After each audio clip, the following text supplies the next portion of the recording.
eu quero estar falando um pouco com vocês, uma reflexão aí de uns 25 minutos. Quero falar sobre o tema guardando o meu coração.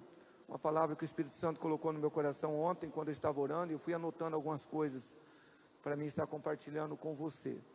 Gostaria que você mais uma vez fechasse os teus olhos. Uma das coisas que a pastora disse no domingo foi que muitas vezes a gente vem para a igreja não para ouvir o que Deus quer falar com a gente, mas o que a gente vem para ouvir aquilo que queremos, né? Isso não é bom. Isso não é bom. Então peça para Deus nesse momento falar com você. Seja sincero com Ele. Fala: Senhor, eu não estou nem um pouco disposto a ouvir o que eu quero ouvir. Eu quero ouvir o que o Senhor tem para mim, o que eu preciso ouvir. E esse é o espírito que nós estamos aqui, papai. Nós não estamos aqui para nós realmente apenas satisfazer o desejo da nossa carne, do nosso eu, de ouvir aquilo que queremos, não. O Senhor tem toda a liberdade para falar conosco. Usa a minha vida. Eu peço ao Senhor, Espírito Santo, não deixe eu atrapalhar o Senhor em nada. Por favor, não deixe eu atrapalhar o Senhor em nada. E quanto a eles, leve o coração, a mente de cada um dos seus filhos à tua presença. Eu só te peço uma coisa, Espírito Santo, fale conosco. Eu reconheço a minha insignificância, a minha pequenez, e só o Senhor tem aquilo que nós necessitamos. Então, fale conosco, derrame a tua unção sobre cada palavra que sair dos meus lábios. Amém? Então, guardando o meu coração, é o tema que a gente vai estar aí, o título que nós vamos estar usando para essa mensagem. E eu quero estar lendo um texto para você que está em Provérbios 4:23. Se você quiser abrir a tua Bíblia, fique à vontade.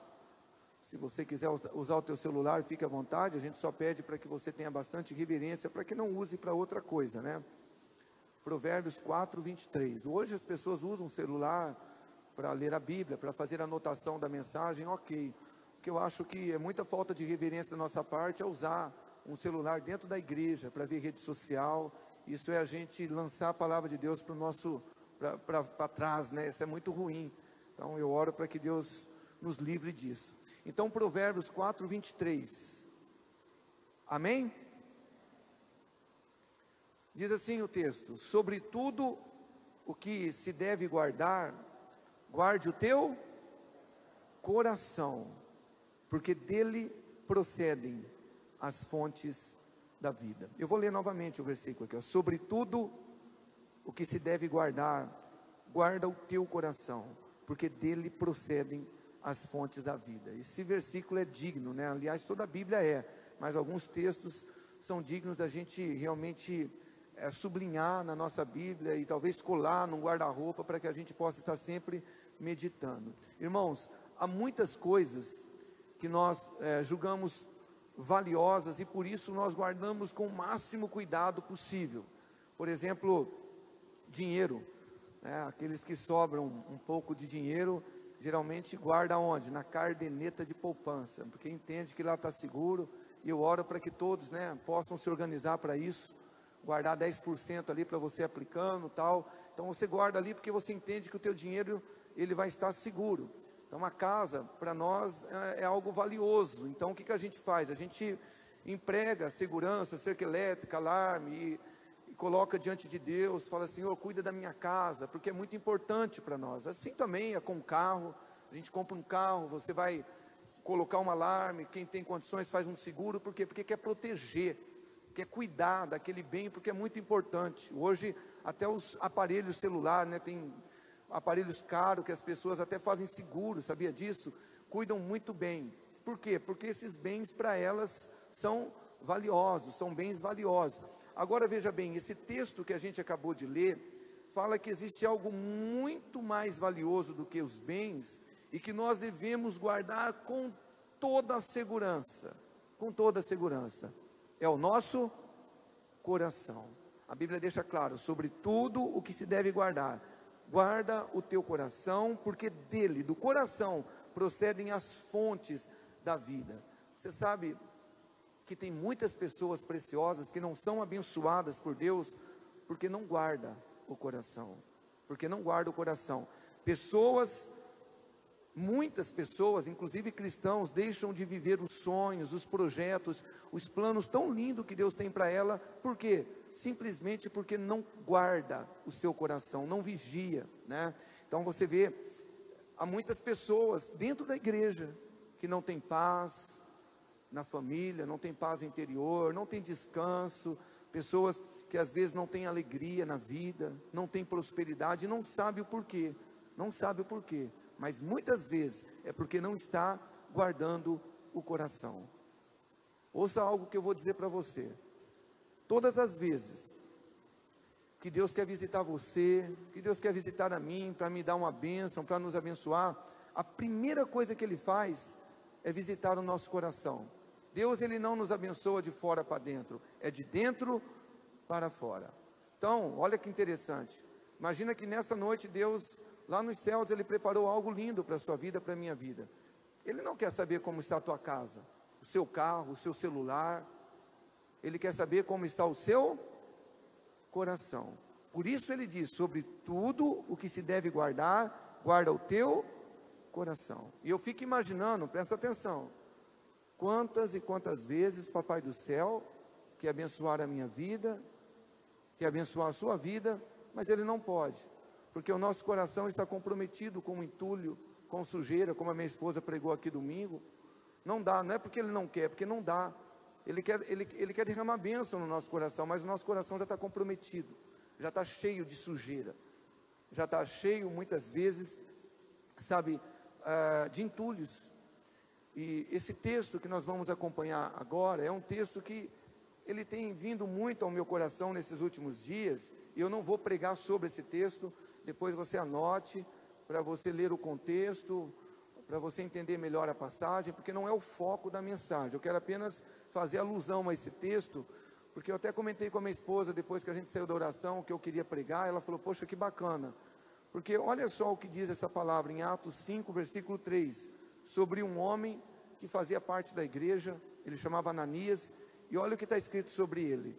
Então Pedro disse, Ananias, por que você deixou Satanás encher o que, igreja? O seu coração. Você mentiu para o Espírito Santo quando guardou parte do dinheiro para si. Eu, como disse, eu não vou entrar, gente, no contexto aqui por conta do tempo, mas Ananias, ele tinha vendido uma propriedade e as pessoas voluntariamente vendiam a propriedade, não era nenhum mandamento, mas era a comunhão que se tinha ali na igreja, e colocava o valor da propriedade integralmente, todo o valor aos pés dos apóstolos. E aí Ananias com Safira, sua mulher, eles combinaram, venderam a propriedade, reteram metade do dinheiro para eles e levaram metade do dinheiro ali aos pés de Pedro, para a igreja. E eles poderiam ter vendido e deixado todo o dinheiro com eles. Deus não estava mandando ninguém fazer isso, tinha que ser voluntário. Mas a Bíblia fala que eles tentaram enganar a Pedro, né?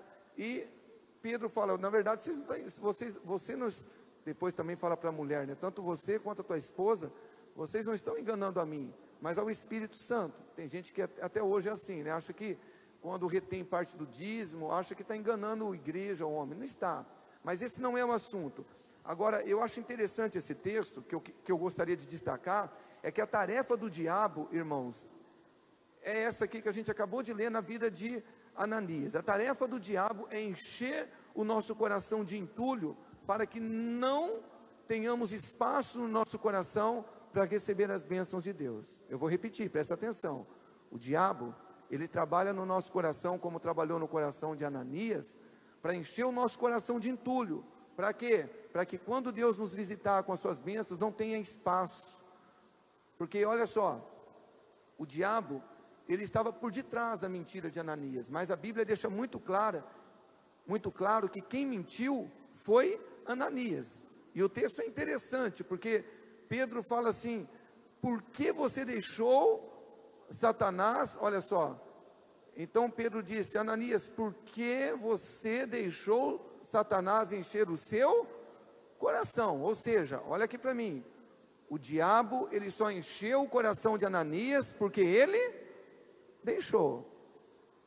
Se o Satanás, ele enche o teu coração, ele enche o meu coração de porcaria, de pecado, de sujeira, é porque a gente deixa. Daqui a pouco a gente vai entender isso também pela palavra de Deus. Mas tem outro texto também, que eu me lembrei, esse daqui, de João 13, eu quero ler o versículo 21 e o versículo 25 ao 27. Está escrito assim: então Jesus, ele sentiu profunda angústia e exclamou: eu lhes digo a verdade, um de vocês vai me trair. Olha só a situação. Jesus estava se preparando quase ali para ir para o Calvário, para a cruz, e ele olha para para todos os seus discípulos, né? A Bíblia fala que numa profunda angústia fala: olha, um de vocês vai me trair. Aí o versículo 25 diz assim: então o discípulo se inclinou para Jesus e perguntou: Senhor, quem é que vai te trair? João, perto de Jesus, fala: Senhor, quem é que vai te trair? Versículo 26, Jesus respondeu: é aquele a quem eu der o pedaço de pão que molhei na tigela. E depois de molhar o pedaço de pão, Jesus deu a Judas, filho de Simão Iscariotes. Versículo 27, quando Judas comeu o pão, o que aconteceu, igreja? Satanás entrou. O que aconteceu, igreja? Me ajuda. Satanás entrou nele. Então Jesus lhe disse: o que você vai fazer, Judas, faça logo. É um texto muito triste, onde Jesus está indicando um dos discípulos que iria trair ele, que iria entregar ele aos líderes religiosos, aos soldados. Agora, Jesus, ele indicou esse discípulo que iria o trair, dizendo que, olha, aquele que eu der, né? Aquele que eu der o pedaço de pão e molhar na tigela, vai ser esse que vai me trair. Agora veja bem, olha aqui para mim. Judas, ele poderia não aceitar o pedaço de pão. Fala: não, eu não quero te trair. Eu não vou trair o Senhor. Mas a Bíblia fala que Judas, ele pegou o pão numa boa. Por quê? Porque na verdade, irmão, presta atenção, o Satanás, ele já tinha também colocado no coração de Judas, assim como ele colocou no coração de Ananias, né? O desejo pela ganância, pela avareza. Então olha que interessante, você lê o texto e você entende que Jesus, ele não responsabiliza o próprio diabo em o entregar para os líderes religiosos para ser crucificado. Jesus aponta para Judas e fala: o que você vai fazer, faça logo. Porque o que o diabo faz, e a gente precisa entender isso, é colocar sujeira, o pecado no nosso coração. Quem peca, irmãos, somos nós. É verdade que você pode dizer para mim assim: pastor, mas eu não tenho muitas vezes domínio sobre o meu desejo. Mas você tem domínio sobre as suas atitudes. Aquela velha história de que uma ave, ela pode pousar na minha cabeça, eu não posso impedir isso, mas eu posso impedir que ela faça ninho. O diabo, ele pode lançar um dardo na minha vida, na minha mente, eu não posso impedir. Vem, às vezes a gente está aqui, a gente é carne, vem cada coisa tenebrosa, mas eu posso impedir e dizer: arreda de mim, Satanás, eu não aceito. Agora aqui, veja bem, mais uma vez, o diabo, ele encheu o coração de alguém, de Judas, assim como ele encheu o coração de Ananias, e ambos terminaram as suas vidas de uma maneira muito triste, dolorosa, mortos, né? Um foi morto ali pelo próprio Deus, que foi Ananias, e o camarada aqui, o Judas, você sabe a história, ele acabou se suicidando, cometendo suicídio. Agora veja bem, ainda hoje o diabo, ele tem enchido o coração de muitas pessoas. E irmãos, se a gente for ser sincero com nós mesmos, muitas vezes o diabo tem enchido até o nosso coração. Como assim, pastor? Quantos de nós não estamos com os nossos corações cheios de ódio, de mágoa, de ressentimentos? Quantos de nós, quantas pessoas, gente que está dentro da igreja, frustrada e decepcionada, sem razão? Hoje eu falei sobre isso na rádio. Quando acontece algo de errado na vida dela na igreja, o problema sempre é a igreja, sempre é o pastor. A pessoa nunca assume e fala: não, eu preciso realmente me libertar, eu não quero sentimento de culpa, eu não quero sentimento de frustração, de decepção. Mas muita gente está assim. Muita gente, o diabo tem sujado o coração com imoralidade, o coração está cheio de imoralidade, de prostituição. Pessoas, como a minha esposa falou domingo, com o coração cheio de fornicação, pessoas solteiras praticando sexo abertamente. Pessoas que estão dentro da igreja, mas ainda, dentro das igrejas, mas ainda tem prazer na orgia, sabe? Os olhos são sujos, não pode ver uma mulher que está olhando, não luta, porque quem olha somos nós. O diabo, ele apenas faz o trabalho dele, como fez na vida de Judas e de Ananias, mas a gente muitas vezes flerta com isso, e a gente vai sujando o nosso coração. É o diabo fazendo isso. Então o diabo, ele suja o nosso coração com vícios. Pessoas dentro da igreja: pastor, eu não consigo me libertar. Não, é porque muitas vezes a gente não luta contra os vícios, não lutamos contra a prostituição. Hoje a gente tem, né, essa questão de seriados aí, que são muitos, né? Eu particularmente não gosto, nunca gostei, não perco meu tempo para assistir. Mas quantas vezes a gente sai num culto como este, recebendo de Deus água cristalina, alimento, daqui a pouco a gente chega em casa e abre a porta para o diabo, pornografia, orgia, homossexualidade, tudo sendo liberado na nossa casa e automaticamente no nosso coração. E o diabo, ele faz isso, ele vai enchendo o nosso coração. Ganância, como foi o caso do próprio Judas, do próprio Ananias. Avareza, e isso está acontecendo nos púlpitos. Desejo mórbido, pastores que querem ser conhecidos, querem ser famosos. Então as pessoas querem posição, e o diabo vai enchendo o coração das pessoas assim, e aí as pessoas passam a ser desleais.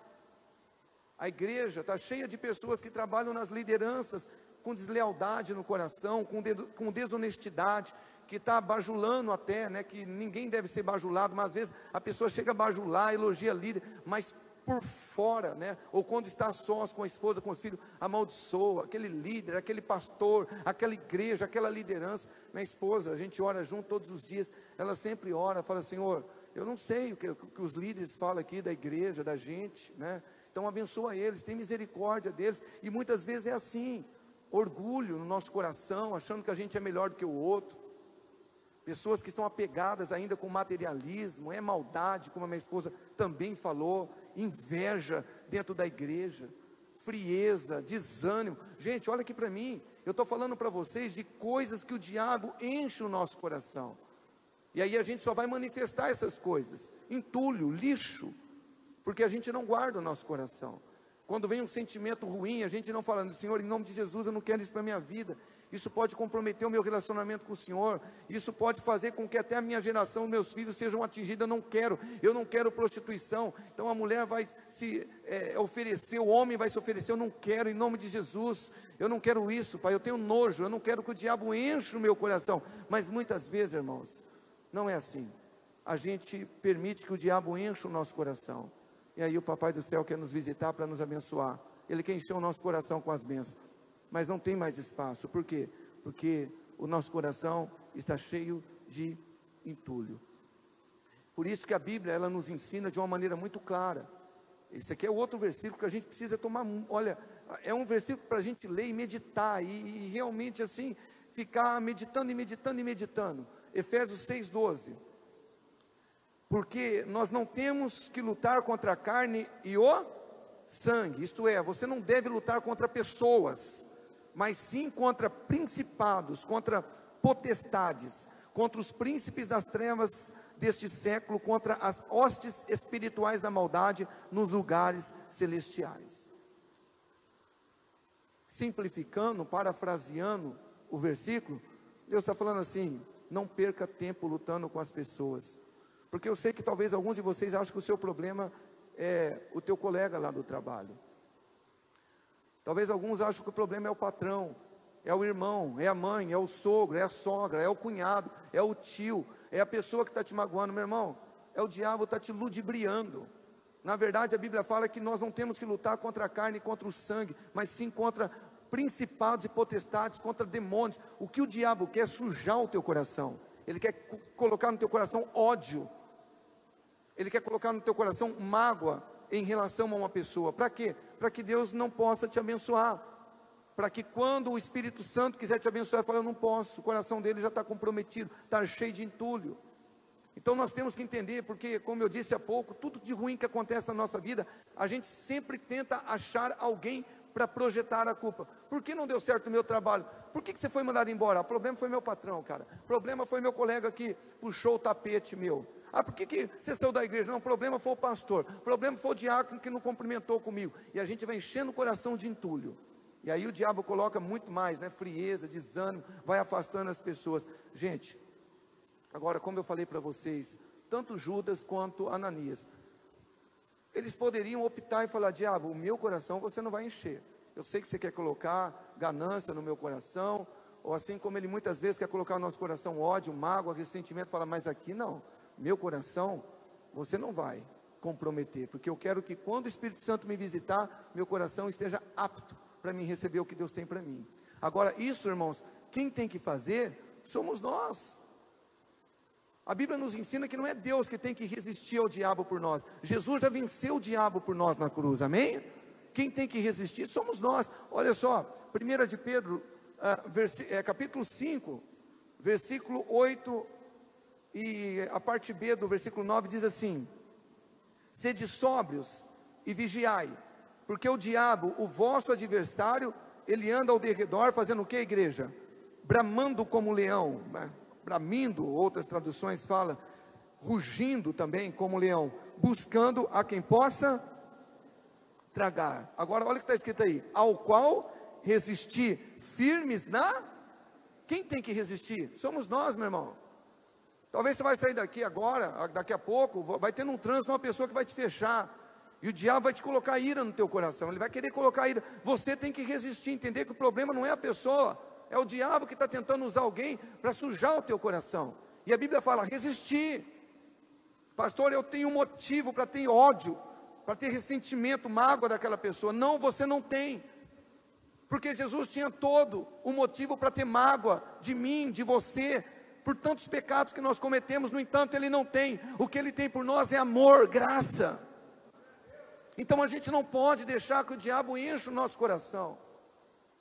Às vezes a gente não entende porque, pastor, as pessoas oram por mim, faço campanha, faço jejum, mas não abençoo, o casamento não muda, a vida não muda, minha vida espiritual não muda, nada muda. É porque o coração está comprometido, meu irmão.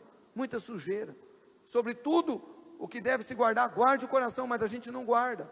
Tiago capítulo 4, versículo 7, ele disse: sujeitai-vos, pois, a Deus, resisti ao diabo. E o que o diabo vai fazer, igreja?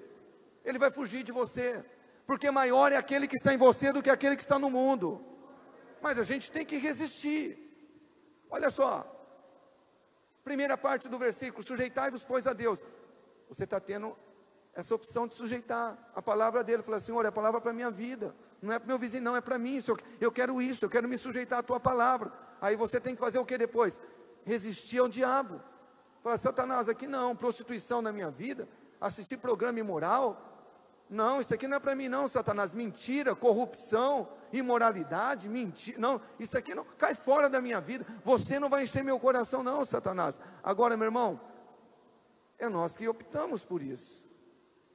Porque tem gente que: pastor, não consigo me libertar do vício. Eu sei que vício é complicado, mas se você não quiser, nem Deus pode libertar. Aliás, Jesus já libertou você na cruz. É só você tomar posse, se apropriar e lutar, resistir. Então eu quero concluir aqui essa reflexão. Eu quero terminar lendo alguns versículos para vocês, e a gente vai orar daqui a pouquinho. E o Espírito Santo foi colocando esses versículos no meu coração, e eu gostaria de compartilhar com você. Salmos 57, versículo 7, olha só, o salmista fala assim: preparado está o meu coração, ó Deus, preparado está o meu coração, eu cantarei e darei louvores. Sabe que Deus, o porquê Deus te trouxe aqui nessa noite, meu irmão e minha irmã? Deus, Ele quer preparar o seu coração, porque Ele tem muitas bênçãos para entregar para você, e Ele precisa que você também prepare o teu coração, para que essas bênçãos possam realmente se achegar na sua vida. Mateus 5, versículo 8, olha que lindo: bem-aventurados os limpos de coração, porque eles verão. Sabe o que Deus está falando para você? Filho, eu quero que você limpe o teu coração, porque eu quero me manifestar na sua vida, eu quero me revelar a você. Bem-aventurados os limpos de coração, verão a Deus. Quantas pessoas estão há tanto tempo dentro da igreja, não conseguem ter uma única experiência com Jesus? Por quê? Não é porque Jesus não quer, É porque muitas vezes o coração não está limpo. Provérbios 22, versículo 11. O que ama a pureza de coração e é amável de lábios, olha só, será amigo de quem? Pois é. Deus nessa noite, Ele quer que nós realmente venhamos limpar o nosso coração, porque Ele quer ser o nosso amigo. E Ele quer que nós sejamos amigo do Rei Jesus. É muito lindo quando a gente olha para a Bíblia e vê Deus chamando Abraão de amigo. E na verdade, muito mais que amigos, nós somos filhos. Mas é muito legal o Papai do Céu olhar para você e falar: você é o meu amigo. Todas as vezes que eu te visito, teu coração está limpo. Você tem um monte de motivo para estar com o coração sujo, porque as pessoas te provocam, as pessoas falam mal de você, e você sabe disso, mas mesmo assim, você decide não deixar o diabo sujar o teu coração. Então você é o meu amigo, porque eu também sou assim. Deus é assim. Olha aqui para mim, meus irmãos, você já parou para pensar, durante um único dia, eu não sei qual é mais o povo, a população mundial, mas deve ser coisa de 7 ou 8 bilhões de pessoas, né? Deve estar chegando na casa dos 8 bilhões. Você já imaginou quantas ofensas Deus ele recebe por dia? Eu não acredito em Deus. Esse Deus aí, e Deus está lá tranquilo, não fulmina ninguém, Ele está lá. Mas por quê? Porque Ele tem um coração puro, e Ele espera que nós também tenhamos esse coração puro, porque Ele quer ser o nosso amigo. Olha que lindo, Provérbios 23, versículo 26. Dá-me, filho meu, a tua casa, é isso? O teu carro? A tua família? O que você tem de importante aí? Dá-me, filho meu, o teu coração, e os teus olhos observem os meus caminhos. Olha aqui para mim, já estou terminando. Educadamente, Deus trouxe muitos de nós aqui nesta noite para pedir o nosso coração, porque Ele ainda não tem. Como assim, pastor? Estou dentro de uma igreja faz muitos anos, pastor, já me batizei, já sou pastor, em Apocalipse 3:20, Jesus fala para a igreja: eis que estou à porta e bato. Se você abrir a porta, eu vou cear com você, e você vai cear comigo. E Jesus nessa noite, Ele está pedindo o nosso coração, porque talvez Ele não tenha. Talvez o diabo tenha enchido muito o nosso coração, mais do que o Espírito Santo tem podido encher os nossos. E a pergunta é: pastor, para que Deus quer o meu coração? E talvez você entrou aqui, nesta noite, não só pela primeira, mas pela segunda, terceira vez. Você nem nunca participou de um culto evangélico, e Jesus está falando: filho, me dê o teu coração. E você fala: para que Deus quer o meu coração? Nós vamos ler aqui e nós vamos encerrar. Ezequiel 36, 26. E dar-vos-ei um coração novo, e porei dentro de vós um espírito novo, e tirarei da vossa carne o coração de pedra, e darei um coração. Então Deus, Ele tem uma proposta para mim e para você nessa noite. Ele quer tirar o nosso coração de pedra. Ele quer tirar talvez o nosso coração que já está muito sujo, corrompido. E Ele quer dar para nós um novo coração. Ele quer dar um novo espírito para nós. E olha aqui, eu acredito que Deus vai dar para nós um novo coração. Mas a gente precisa sair daqui lembrando de Provérbios 4, 23. Sobre tudo o que se deve guardar, o que a gente tem que guardar? O nosso coração, porque é dele que procede todas as saídas da vida. Eu gostaria que você se colocasse em pé.